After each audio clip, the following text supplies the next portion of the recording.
Hello दोस्तों, UPSC allrounder में आपका स्वागत है। आज हम बात कर लेते हैं प्रायद्वीपीय नदियों की और हिमालयीन नदियों की, है ना। उसमें हम कंपैरिजन कर लेते हैं। वैसे हम लोग दो अलग अलग प्रश्नों पर इस पर काम करेंगे। हम पहला प्रश्न ले लेते हैं आज।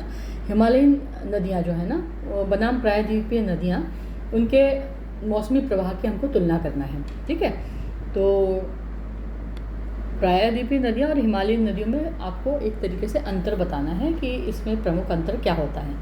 हिमालय वाली नदियाँ जो हैं वो मोस्टली जो है वो ग्लेशियर से निकलने वाली नदियाँ होती हैं और इसलिए उनको वो वर्ष भर पानी से भरपूर रहती हैं और गर्मियों के दिनों में उनमें पानी का जो बहाव है वो बढ़ जाता है। जबकि प्रायद्वीपीय नदियाँ होती हैं वो मानसून पर निर्भर करती हैं। जो मैदानी भागों की नदियाँ होती हैं वो मानसून पर निर्भर करती हैं और एक पर्टिकुलर मौसम तक बहती हैं और गर्मी आते आते तक उनके प्रवाह या तो बहुत कम हो जाता है या कई सारी नदियाँ जो होती हैं वो मौसमी नदियाँ होती हैं वो सूख जाती हैं। ठीक है, तो आइए हम इसे विस्तार से समझ लेते हैं कि भारत में नदियाँ एक विस्तृत और विविध नदियों का विविध जाल है और जिसमें दो प्रमुख हम लोग वर्गों में बांट सकते हैं, जिसे है ना हिमालयी नदियाँ और प्रायद्वीपीय नदियाँ। ये नदियाँ दोनों भौगोलिक जलवायु के स्रोत के आधार पर एक दूसरे से काफ़ी भिन्न होती हैं। विशेष रूप से इनके प्रवाह में मौसमी बदलावों के संदर्भ में काफ़ी महत्वपूर्ण अंतर दिखाई देते हैं। आइए इन दोनों प्रकार की नदियों के प्रवाह के जो विस्तार है उस पर हम प्रकाश डालते हैं ना, कि दोनों में डिफरेंस क्या है यह समझ लेते हैं। ठीक है, तो हिमालयी नदियाँ जो हैं उसमें अंतर और उसमें मुख्य रूप से क्या अंतर पाया जाता है। तो हिमालयी नदियाँ जो हैं वो निरंतर प्रवाहित जलधाराएं हैं। ठीक है, हिमालयी नदियाँ हिमालयी नदियाँ जैसे गंगा, ब्रह्मपुत्र, यमुना आदि जो है प्रमुख रूप से हिमालय पर्वत श्रृंखला से निकलती हैं और इनका प्रमुख स्रोत जो होते हैं वो हिमनद या ग्लेशियर होते हैं। हिमालय की ऊंचाई पर साल भर तक बर्फ़ जमी रहती है और गर्मियों में ये बर्फ़ पिघलती है, जिसकी वजह से इन नदियों में निरंतर ये बर्फ़ जो है वो जल प्रदान करती रहती है और इसी कारण से हिमालयीन जो नदियाँ होती हैं उनमें पूरे वर्ष भर जल जो है वो लबालब भरा रहता है और कई बार गर्मियों में इसकी जो पानी की मात्रा जो है वो और अधिक बढ़ जाती है। अब विशेषताएं क्या क्या हैं इसकी, तो हिमनद और वर्षा ये दोनों से जल प्राप्त करती हैं। प्रवाह जो है पूरे वर्ष तक सामान्य बना रहता है।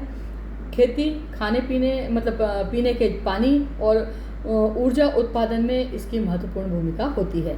खेती, पीने के जल और ऊर्जा उत्पादन में इसकी महत्वपूर्ण भूमिका होती है। साथ साथ में बाढ़ की संभावनाएं भी इसमें अधिक होती है, विशेष करके मानसून के समय में, क्योंकि इसमें बर्फ़ पिघलने से पानी तो उसमें है ही, लेकिन बारिश की वजह से और जो अतिरिक्त जल होता है वो भी उसमें आ जाता है और उसकी वजह से बाढ़ वाला जो क्षेत्र है वो बाढ़ आने की संभावना उसमें बढ़ जाती है। अब हम समझ लेते हैं, ये तो हो गया हमने किसके बारे में बात की, हिमालयीन जो नदियाँ होती हैं उनके बारे में। अब हम समझ लेते हैं प्रायद्वीपीय नदियाँ हम किसे कहते हैं। ठीक है, तो आइए समझते हैं। प्रायद्वीपीय नदियाँ जो हैं मौसमी प्रवाह वाली जलधाराएं होती हैं।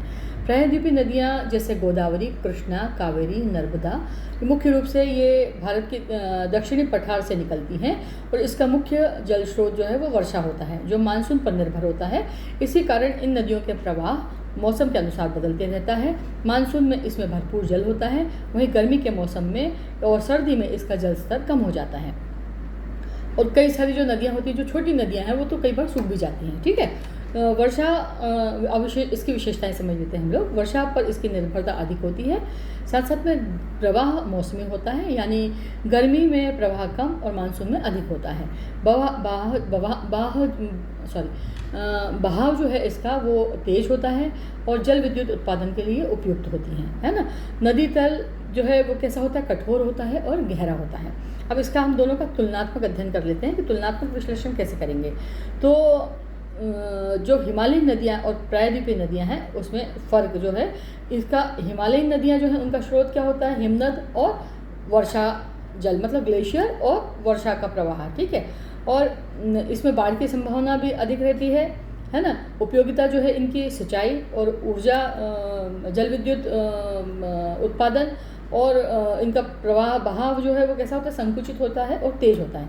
इसके प्रायद्वीपीय जो नदियाँ होती हैं वे वर्षा के जल पर निर्भर करती हैं। ये मौसमी होती हैं, अधिक अपेक्षाकृत जो है वो कम इसमें पानी मतलब कम प्रवाह इसका कम होता है।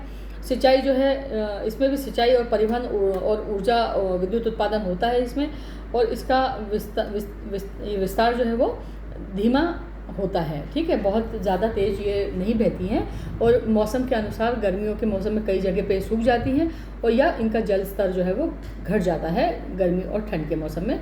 सिर्फ बारिश में इनमें जल प्रवाह अच्छा होता है। ठीक है, अब निष्कर्ष हम समझ लेते हैं इसका क्या हो निकलेगा। हिमालयीन और प्रायद्वीपीय नदियाँ भारत के जल संसाधन की रीढ़ हैं, किंतु इनके प्रवाह में मौसमी अंतर इन्हें भिन्न बनाता है। हिमालयीन नदियाँ अपने हिम नदीय जो स्रोत हैं उसके कारण पूरे वर्ष भर ये प्रवाहित होती हैं, और जबकि प्रायद्वीपीय नदियाँ वर्षा के जल पर निर्भर रहने के कारण मौसमी प्रवाह दर्शाती हैं, है ना। इन दोनों के बीच में यह अंतर न केवल भौगोलिक रूप से उनको प्रभावित करता है, बल्कि सामाजिक और आर्थिक उपयोग को भी यह परिभाषित करता है। ठीक है, तो ये आज हमने इस प्रश्न को समझा कि हिमालयीन नदियाँ और प्रायद्वीपीय नदियों में क्या अंतर है। ठीक है, अब अगर प्रश्न आता है कि हिमालयीन नदियाँ क्या हैं या प्रायद्वीपीय नदियाँ क्या हैं, या भारतीय नदियों की विशेषता बताइए, या नदियों की तुलना कीजिए, या वर्षा पर निर्भर नदियों की तुलना कीजिए, या जल संसाधन में इसका क्या योगदान है, तो ये सारे प्रश्न जो हैं इसके उत्तर इसमें हमने कवर किए हुए हैं। और इससे रिलेटेड और भी प्रश्न अगर बनते हैं तो मैं डेफिनेटली आपसे शेयर करूंगी। आपसे उम्मीद है कि आपको ये सेशन अच्छा लगा होगा। आप इसको काम करते करते, ट्रैवल करते करते, मेरे वीडियोस को आप सफ़र करते हुए, या कोचिंग जा रहे हैं उस समय पे, या जॉगिंग करने जा रहे हैं उस समय पर भी आप सुन सकते हैं आसानी से, आपके काम के दौरान भी। इसलिए आपको जो है वो सपोर्ट करेगा।